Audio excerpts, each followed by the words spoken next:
Olá, Amir. Escritor, palestrante, construtor, navegador. E mais ou menos na década de 90 eu assisti uma palestra contigo. Eu não conhecia Amir Klink na época. Eu fui convidado por um amigo.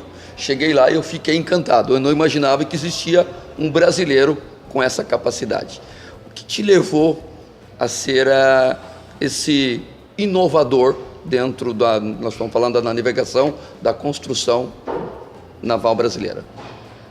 Olha, eu acho que foram as dificuldades que excitaram a vontade de fazer. Eu tinha muita frustração de não colocar em prática. Eu estudei economia numa universidade pública, onde todo mundo vai tomar sol nos dias, no meio da semana. E assim, eu não aprendia, na universidade, eu não aprendia a colocar em prática projetos. Meus professores não eram executores, empresários que faziam acontecer. Eles diziam que tinha que ser feito. E quando eu fui para Paraty era pior ainda. Paraty, a burocracia, a letargia, o clima, a vida na beira do mar, a beleza do lugar, e aquilo foi me incomodando. Então eu acho que foi a vontade de fazer acontecer e que acabou me levando primeiro para o universo da navegação, depois da construção dos barcos, depois da montagem dos projetos, depois a dificuldade de empreender no Brasil, com todos os problemas que a gente tem, uma espécie de acomodação, um jeitinho, a cultura de fazer de qualquer jeito, no mar não pode ser de qualquer jeito, ou faz direito ou morre. Então acho que foi esse processo. Como é que a gente podia fazer uma analogia entre uma tempestade em mar alto e o que nós brasileiros estamos sofrendo esses últimos 2 ou 3 anos na questão da economia, nas empresas, dentro das famílias, até mesmo na questão do desemprego? Como é que a gente poderia fazer uma analogia sobre isso? Eu não gosto de fazer analogias porque, assim, a vida num barco tem dificuldades que é difícil traduzir e tem alguns privilégios. O primeiro privilégio é que barco, quando entra água, afunda. Quer dizer, a certeza da punição é absoluta. Não tem espaço para errar. Mas tem uma correlação em relação à sua pergunta que é muito interessante. A tempestade depura o projeto, a obra.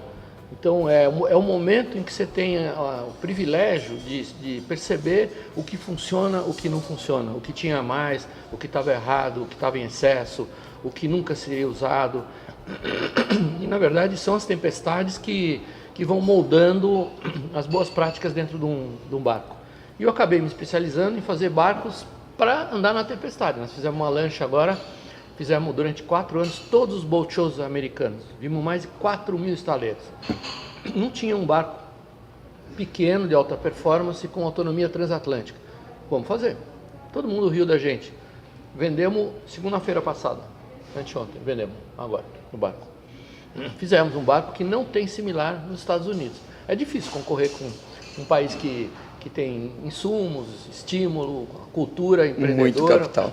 Muito capital sobrando, muita vontade, muito mais conhecimento do que a gente.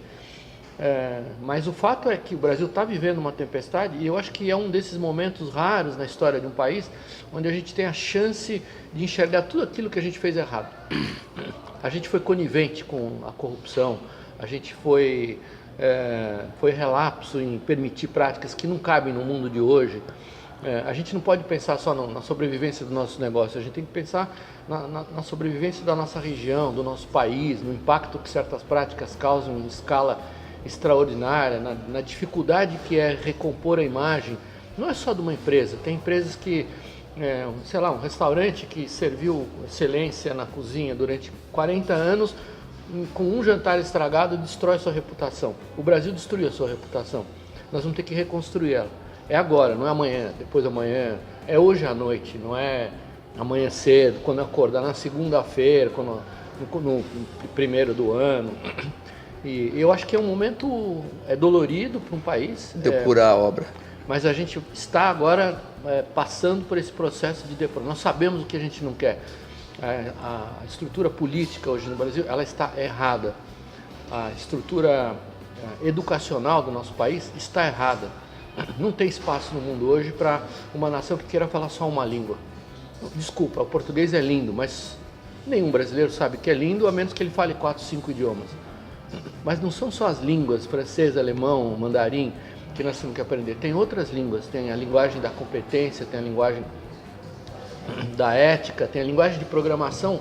Por que o Vale do Silício virou o Vale? Porque os molequinhos lá sabiam uma outra língua, que no Brasil não é ensinada nas escolas, que é a linguagem de programação, que é a habilidade de comunicação entre as pessoas, também é uma língua, que é a humildade, que é a capacidade de ouvir mais do que falar, de aprender com quem sabe, que é o desejo de se empenhar até o osso, entender como funciona, e fundo. A gente não vai fundo.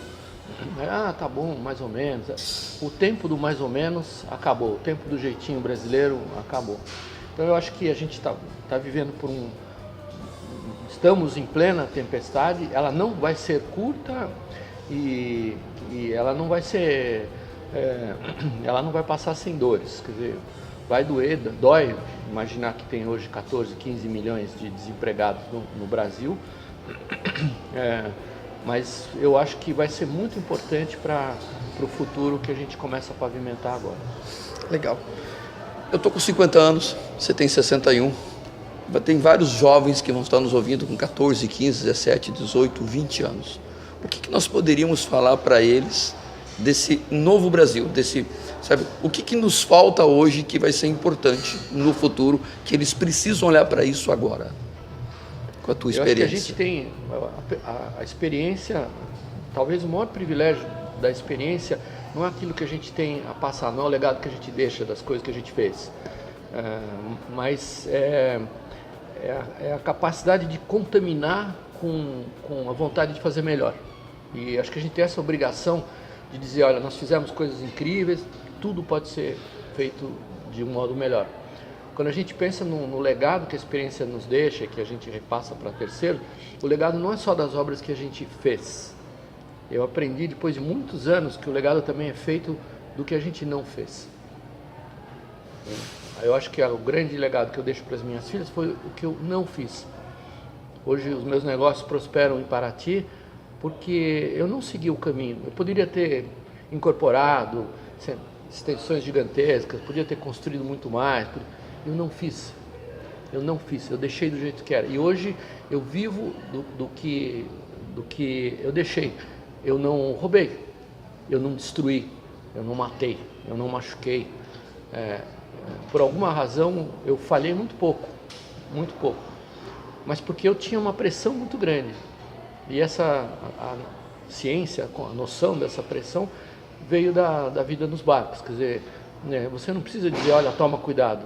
Quem entra no barco e desce a uma onda de 10 metros de altura e de repente vê que está fazendo água no porão, não sabe de onde vem, não é o medo de morrer que te faz, é a certeza de que se não descobrir de onde vem a água, você morre.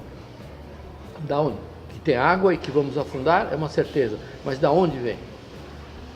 Ah, meu Deus, vou rezar. Não tem Deus nessa hora, Deus tem os afazeres dele.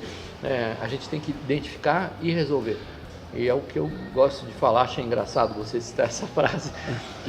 No barco a gente não tem o direito de descansar, de dormir, enquanto não resolver o problema.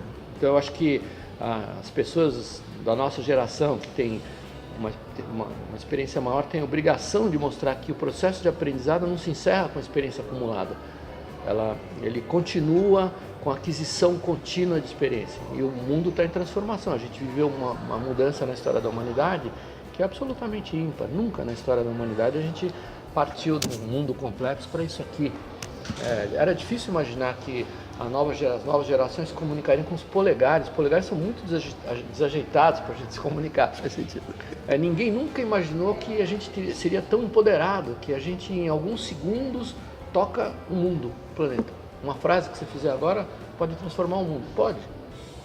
Também a gente nunca imaginou que seria tão difícil, quer dizer, que a gente teria uma visão clara do que pode ser aquilo que a gente deseja fazer, mas a gente teria, graças a isso aqui, a concorrência de mais 4 bilhões que tem isso aqui na mão. E o que gera um desafio muito grande para as novas gerações. Eles sabem como é bom estar lá em cima, onde querem chegar, eles não sabem o caminho. Eles têm pouco apego à luta insistente, demorada. É muito fácil mudar de caminho. Ao contrário disso, a gente sabe que é preciso ir fundo num caminho, escolher um caminho. E quando você tem infinitas possibilidades, às vezes você acaba não escolhendo caminho nenhum. Então, essa decisão do jovem, nenhum jovem hoje sabe exatamente o que quer fazer. O excesso de opções. Temos excesso de opções. E a gente quer saltar degraus. E uma das coisas legais que tem na minha atividade, não tem truque, não tem como saltar degrau, não tem como cortar caminho. Sabe? Você tem que trilhar um caminho. E é na excelência desse caminho que você vai encontrar essas infinitas possibilidades, não os caminhos. Os infinitos caminhos são um problema, não é uma... Tem infinitos caminhos. Mas o caminho que a gente... Não que seja o mais brilhante ou mais próspero, mas o que for mais bem feito, mais sólido, mais consistente, é o que nos vai sustentar na caminhada. Então, eu acho que é um desafio duro até para as novas gerações, quer dizer, ter essa visão, essa consciência e encontrar essa dificuldade de acesso. Mas também eu acho que é um momento raro da história onde, de certa maneira, a gente conseguiu democratizar o desejo de continuar. Como executar é a grande questão. Amir, muito obrigado. Nós vamos ter um evento agora, agradeço muito e obrigado por tudo que você vem nos ensinando para nós brasileiros e para o resto do mundo, certo? A nível de planejamento, certo? Senso de urgência, execução. Acho que o nosso grande desafio é não só planejar e botar em prática, né? A palavra é ser o fazedor. Muito obrigado, Amir. Eu não venho ensinando, eu venho aprendendo para as pessoas que andam com a gente e é isso que me inspira bastante. Obrigado.